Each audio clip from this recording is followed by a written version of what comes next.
Salutations, respected viewers. I'm George from Ireland, so here I am at Eton. Anyway, I hope it's not too wonky the way I'm holding it.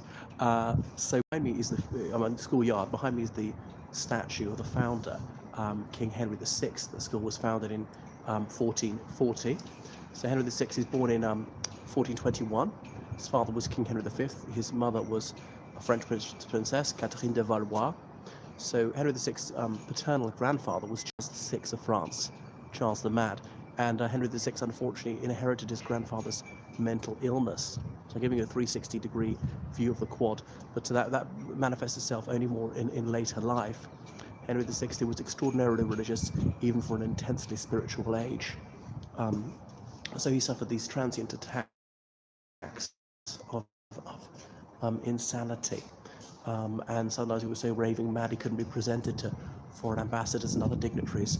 Though there are some people who say that his supposed religious mania was a convenient way of explaining his more general insanity. The king was just not presentable. The most convenient explanation was the king was at prayer for hours talking to God. So behind me, you're going to see now a war memorial, all these names of people killed in the First World War and the Second World War. I can't remember which one is which panel. But of all the cruel lies that's told about the First World War, I think the worst is their name liveth forevermore, because obviously boys walk past us every day with complete indifference to it, and I was one of the few who occasionally took a moment to reflect with poignancy on their loss. I know you see the wreaths there, the poppies. Where are they? Remembrance Day wreath still up. So yeah, it was sort of a prayer factory. The boys were to pray for the souls of King Henry VI's parents for all eternity in Latin. And so he found out for 70 poor scholars, though he specifically excluded the lowest social classes. So it was a very class discriminatory time, structured inequality with the feudal system, most people living in semi-servitude. So it's not quite a proper square. Anyway, they've redone the floor a lot. Nobody's around because it's a Saturday half term. That is the chapel. Okay, so religion was really at the heart of the school's mission. Education and religion were to a large extent the same thing.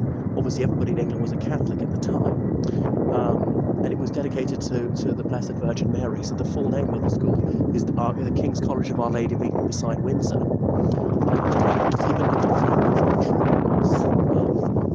And they were allowed to sell indulgences, as in a free ticket to heaven at certain times of year. The Feast of the Assumption, as in that's the 15th of August, when the Blessed Virgin supposedly ascended into heaven without dying, because she was so holy, because she was sinless as well, even before the Immaculate Conception. That's Henry VI. Oh God, if you walk in that middle aisle, you're supposed to walk to the left, the right arm to defend your founder, and your heart nearest your founder. So the tower where it is ringing, that's called Lupton's Tower.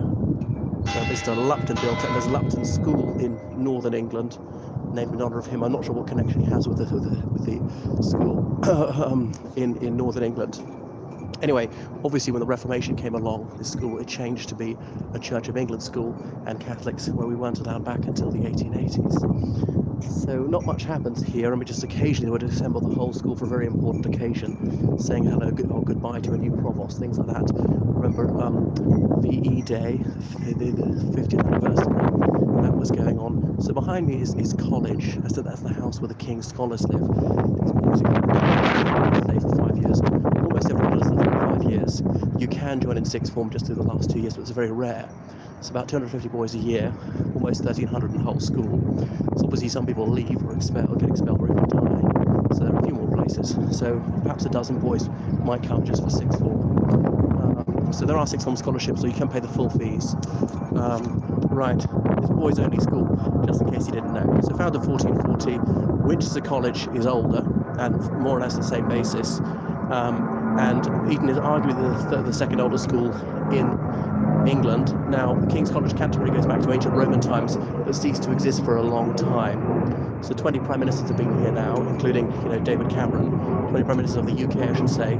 Obviously, the prime minister of Thailand a few years ago was an old Etonian, one king of Thailand, and so on. So it's used for various films like that. There's young Sherlock Holmes in the 80s. As there's a filming location for Chariots of Fire. This stands in for, I think it's King's College, Cambridge, which is almost a facsimile of this place. King's College, Cambridge was founded by Henry VI the year after this one. The idea that boys would come to Eton at the age of 10, leave at 14, going to King's College, Cambridge for a few years, and until about the 1860s, only Old Etonians were allowed to go to King's College, Cambridge. Very few of them go there these days. Anyone from any school, man or woman, anywhere in the world can go to King's College, Cambridge now, which is obviously a step forward. So that's the main door of the chapel. It's obviously closed at the moment, which is huge. It'd be lovely to show you on another occasion. What else can I say? It has a reputation of being at a school which is super posh. Now, I'm from a very ordinary middle-class family, but I went here. My grandparents were working class, but you know that was difficult for me because people were millionaires and billionaires. It's much better off than most people in the world, but feeling like the poor relation when I was here. So anyways, it provides a superb education in many ways, but people are completely capable of screwing up their life later on, despite having been here. One thing about that side is very little of this is original. They started building this almost as soon as the school was founded, but it took decades to finish. That's actually only half the length that he intended. And they stopped praying for Henry VI in Latin every day. That's in the 70s. It was only the King's Scholars did that. That's 70 boys out of about 1,300. The rest must have Robertons, because we live in the town. So that's upper school behind me. And up there, the headmaster taught all the boys in upper school. And then over this side, the ground floor was lower school. And there's a big classroom there. And the lower master taught the younger boys in lower school. Only two masters to begin with. Obviously the school expanded and expanded, but it's also called college. It's a boarding house for the King's Scholars, as in King Henry VI. But lower school is the oldest classroom in the world, which is still used as a classroom, and it was kind of very rickety in a sort of pleasing way.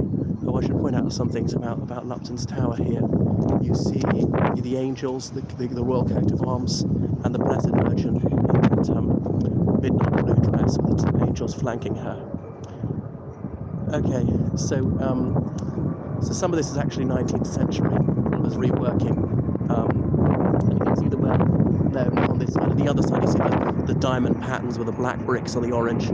But looking at this side here, at upper school, above my finger here, that's rebuilding after the Second World War. It's probably too far away, you can't see the different brickwork. But above, over here, in 1941, if I'm not right, 1940, and had to rebuild after the Second World War. In upper school, Old Etonians, if you're third generation or more, were allowed to carve their names into the woodwork. But all that was, but they need to, the colours are very effective, black background, and the white lilies of the Blessed Virgin, the lion, and you can see the fleur-de-lis of France, because King Henry VI, being half French, claimed to be rightful King of France as well as King of England, but he lost the 100 Years' War.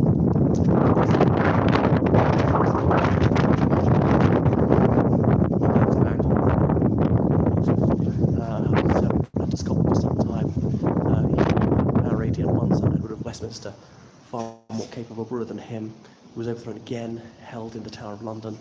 His son, Edward of Westminster, would have been a much better leader for the Lancastrian cause. It was the Wars of the Roses, Yorkists against Lancastrians. VI is the Lancastrian. So then he was held in the Tower of London, and in May 1471 he was killed. So he's commemorated every year in chapel.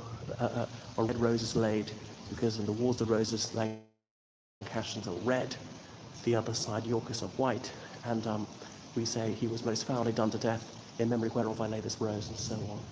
So that's College Hall up there, where the King's Scholars take their meals. Been in there just occasionally. I wasn't a King's Scholar, far too dim. And this is a memorial to H. Jones, who was killed in the Falklands. Sandy Jones, he hated his name, what have we known as H. Jones, parachute regiment guy. So he was he fighting in 1982 against the Argentines. Some of them surrendered. He went to take the surrender. He was shot dead by Argentines somewhere else, who I think didn't know that some of their comrades had surrendered. Okay, where they used to have to wash. Don't worry, it has improved slightly, but I remember their conditions were said to be dreadful. I can't remember reading some 19th century memoir saying the inmates of a workhouse or a penitentiary are better fed and accommodated than the luckless scholars of Eton College. So various war memorials. Several generations have been on to Eton. People have been killed in the First World War, and many people whose relatives have been killed in the First World War had dramatic ideas for what they were going to have memorials, fabulous tombs, but none of these were realised. War Office said no, they must be buried where they fell, in these War Graves Commission cemeteries, and there's a uniformity to it. There's a certain equality, whatever their rank or whatever their social or economic status. So you could commemorate them on a plaque like this, but you couldn't actually repatriate the corpse. Okay, so many more guys, the King's Royal Rifle Corps, and that's that. So this is this quadrangle. God, I forgot what it's called. It's called the Colonnade. There are obviously rooms upstairs, which I think I can't show you. So you're getting a bit of a flavour of Eton. It's a very sort of old world place. No girls here. In the 70s, apparently, there were a handful of girls. If there was a housemaster, but there was such a tiny minority. You know, there'd be like sort of 5 girls amongst 1,300 boys. As you can imagine, they're very, very popular indeed. Treated like princesses, a celebrity. But I've spoken to a woman who's in that situation. She said, the trouble is, if I spoke to a boy, everyone says that she's going out with him, she loves him. So it had its pros and cons. So Eton didn't go mixed. The 70s and 80s, lots of schools went mixed, but Eton survived. I believe there are only 3 schools in the UK which are all boarding and all boys: Eton, Harrow and Winchester, because some of them went mixed or took day pupils perforce. Everybody has to be a boarder. I better not go up, they might not want me to go up. So there we have it. So obviously a few monks here to begin with. There was a choir, and some of the choristers, the boys were not at the school, were too young, and that was going on in some form to the 60s. Tony Little, who was headmaster till recently, he started off as a chorister. He comes from around here, from a working class background. He said his dad was a baggage handler at Heathrow Airport. He was the only male in his family, the first male in his family who was beyond the age of 14. So then he came here as a scholar. You can be a music scholar, you can be both. I think he was both. So anyway, that gives you some idea of the dimensions of the place, of the oldest parts of Eton.